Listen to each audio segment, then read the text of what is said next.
ہماری مذہبی جماعتوں پر لازم تھا، ان کے لیے پیسے اکٹھے کیے جاتے، ان کے ساتھ تعاون کیا جاتا ورثہ کے ساتھ. اور دوسری بات یہ کہ ابھی شمائلہ کی والدہ بیٹھی ہیں، ان کی کوئی امداد کی جائے. اور پھر یہ اگر جو مختلف قوانین کا اب ہم حوالہ دے رہے ہیں، ان کے حوالے سے ہمیں سپریم کورٹ میں جانا چاہیے تھا یا ہائی کورٹ میں جانا چاہیے تھا. اب تو وہ تو چلا گیا، اڑ گیا.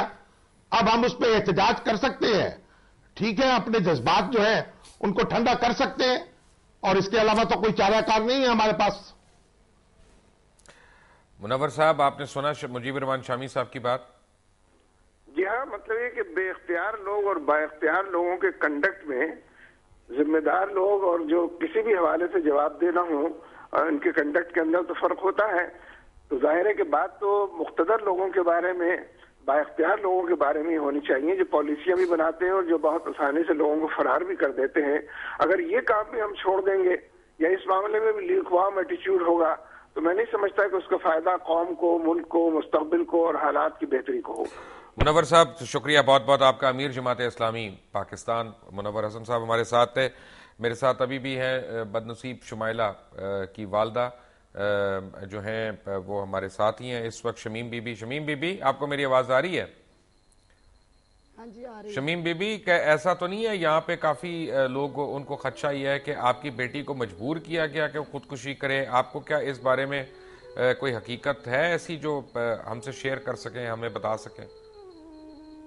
ਉਹਨੂੰ ਇਨਸਾਫ ਨਜ਼ਰ ਨਹੀਂ ਸੀ ਆ ਰਿਹਾ ਮਿਲਦਾ. ਉਹਨੂੰ ਪਤਾ ਸੀ ਕਿ ਉਹਨੂੰ ਅਮਰੀਕਾ ਕੁੱਤੇ ਨੂੰ ਤੁਸੀਂ ਇਹਨਾਂ ਛੱਡ ਦੇਣਾ. ਸਾਡੀ ਹਕੂਮਤ ਗੰਦੀ ਨੇ, ਸਾਡੀ ਹਕੂਮਤ ਗੰਦੀ ਸੀ, ਸਾਡੇ ਬਾਦਸ਼ਾਹ ਵਜ਼ੀਰ ਸਾਰੇ ਗੰਦੇ ਸਨ ਤੇ ਵਿਕੇ ਹੋਏ ਨੇ. ਇਹਨਾਂ ਗਰਦਾਰੀ ਕੀਤੀ ਹੈ ਸਾਡੇ ਮੁਲਕ ਦੇ ਨਾਲ, ਗਰਦਾਰੀ ਕੀਤੀ ਹੈ. ਗਰੀਬ ਦਾ ਖੂਨ ਸੀ ਨਾ, ਇਸ ਵਾਸਤੇ ਇਹਨਾਂ ਦੇ ਆਪਣਾ ਕਿਸੇ ਦਾ ਖੂਨ ਹੁੰਦਾ ਇਸ ਤਰ੍ਹਾਂ ਇਹਨਾਂ ਨੇ ਸੀ ਕਰਨਾ. ਕਿਸੇ ਗਰੀਬ ਦੇ ਖੂਨ ਦੀ ਇਹ ਕਦਰ ਇਹਨਾਂ ਪਾਈ ਹੈ. ਤੁਸੀਂ ਇਹ ਦੱਸ ਸਕਦੇ ਹੋ ਕਿ ਫਹੀਮ ਦੇ ਘਰ ਵਾਲੇ ਇਸ ਵੇਲੇ ਕਿੱਥੇ ਹੈਗੇ ਨੇ? ਸ਼ਮੈਲਾ ਤਾਂ ਦੁਨੀਆ ਤੋਂ ਚਲੀ ਗਈ ਸੀ.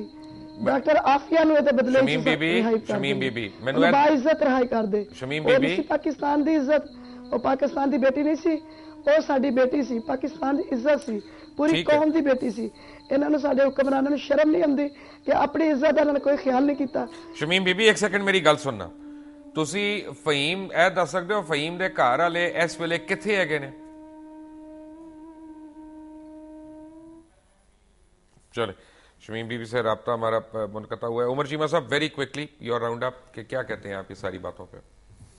دیکھیں ہمارا موقع بڑا واضح ہے کہ جس انداز سے، جس ایک ڈرامائی انداز میں سارے اس معاملے کو ہینڈل کرنے کی کوشش کی گئی، اس سے بڑی ایک چیز واضح ہوگی پوری قوم کے سامنے کہ یہ حکمران جن کے سٹیکس اس ملک میں ہے ہی نہیں، وہ کسی طور پہ بھی ملک کی قومی سلامتی، عزت و غیرت کا جو ہے تحفظ نہیں کر سکتے. اس لیے پوری قوم کو یہ سوچنا ہے، اور خاص طور پہ نوجوان، کہ اگر انہیں سر اٹھا کے جینے ایک آزاد اور خود مختار ملک کے اندر، تو ہمیں ایٹ لیسٹ ان امریکی پٹھوں سے جان چھڑانی ہوگی، کیونکہ یہ کسی طور کے اوپر بھی نہ کوئی ریلیف دے سکے. 3 سال میں آپ کے سامنے مفاہمت کے نام کے اوپر جو منافقت، آپ مجھے بتایا خود، آپ ہی کے چینل پہ میں نے دیکھا کہ 45% جب جعلی ووٹوں سے اب جیتی، یہ جو جیت کے یہ جو ہیں پارلیمنٹ میں بیٹھے ہیں اپنے آپ کو عوامی نمائندہ کہتے ہیں. میں سمجھتا ہوں کہ ان کو تو شرم آنی. 44% ہے، 44% اتنا ہی. چیمہ صاحب 13 مارچ کو عمران خان نے امریکن ایمبیسڈر سے 1.5 گھنٹے کی طویل میٹنگ کی، لیکن اس میں اس کیس کو، اس ایشو کو ڈسکس نہیں کیا بقول ان کے. کیوں؟